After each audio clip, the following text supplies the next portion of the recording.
Good afternoon. This past week was a rough one, wasn't it? Hot weather doesn't do well for me. Every year when we get to summer, I just wish we could fast forward to October. This past Tuesday was especially bad. I don't know exactly what happened, but it was like I lost control of my temper and every little thing set me off.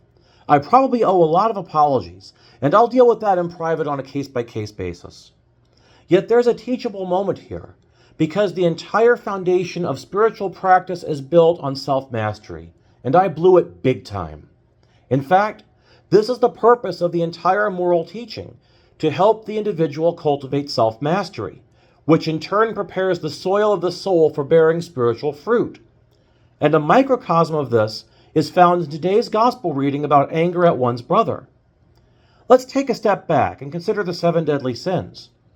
What makes them deadly is not that, quote, God doesn't like it, but that each of these indicates a lack of self-control and a failure to cultivate virtue. Notice that order. Self-control leads to virtue. Virtue is found in self-control. In fact, self-control is just a matter of gaining mastery over your passions, rather than letting your passions run roughshod over you. But what are these passions? Let's consider the passion of lust, for example. Our sexual drive is a very good thing, and when channeled responsibly, it helps us continue the species, and more importantly, continue our bloodlines. But if we allow our sex drive to control our every waking action, we will find ourselves making dangerous decisions that risk not only our own lives, but also the lives of others.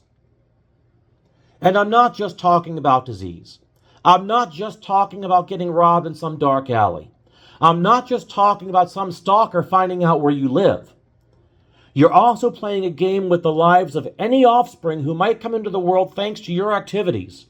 On the flip side, and this is the number one thing I hear about in the confessional, you may end up wasting inordinate chunks of your time in front of a screen doing things that are not fit to talk about here and now. This is one example of what happens if you don't get a handle on your passions. Another example we can use is sloth. This is often confused for laziness, but it's actually a lack of conscientiousness.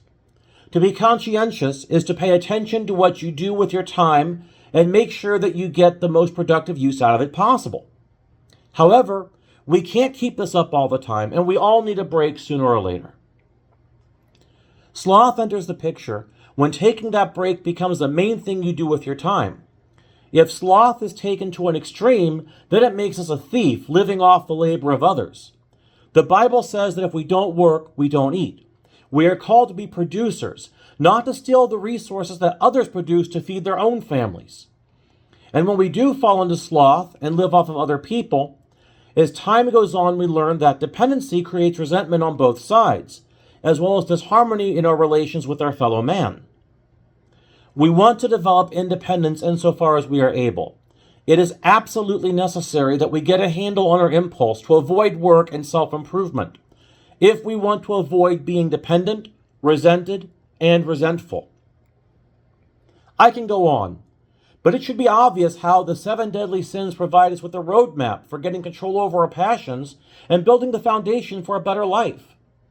In fact, some form of this roadmap is found in every spiritual tradition that's been around for at least 1,000 years. All of these traditions agree.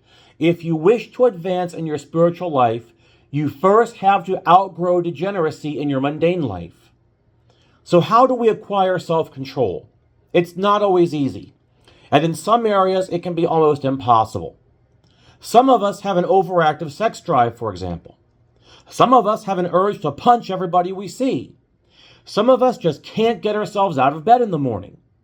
Some ideologies are based entirely on making people jealous of anyone who's better off than they are, and so on and so on. Let's start by figuring out 2 things. Using the 7 deadly sins as a roadmap, you can first find out which one is the biggest stumbling block in your behaviors.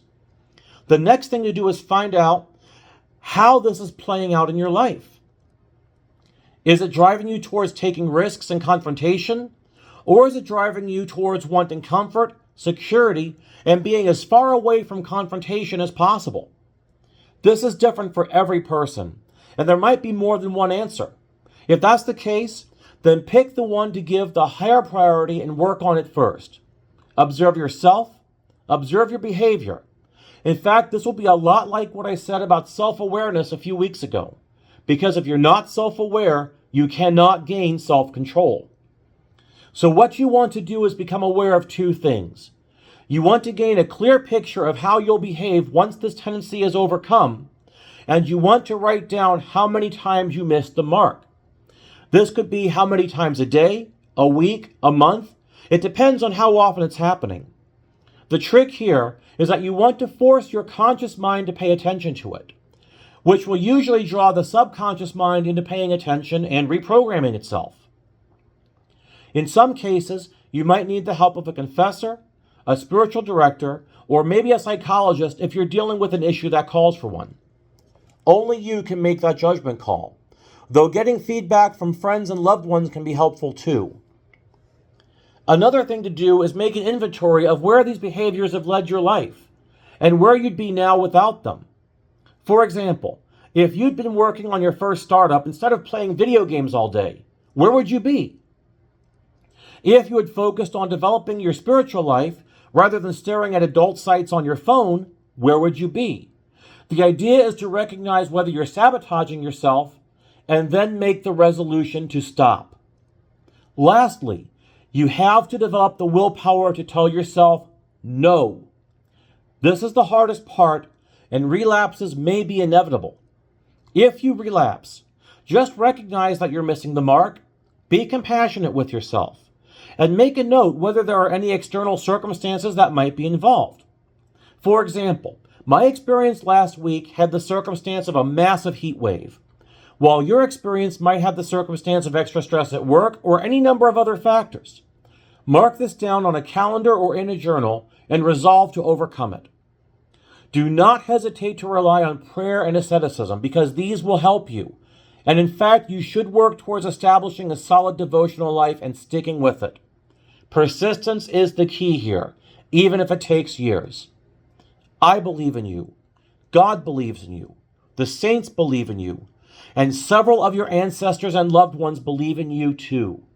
By gaining control over your passions, you take the first steps to entering into meaningful dialogue with them, and the first steps towards making them proud.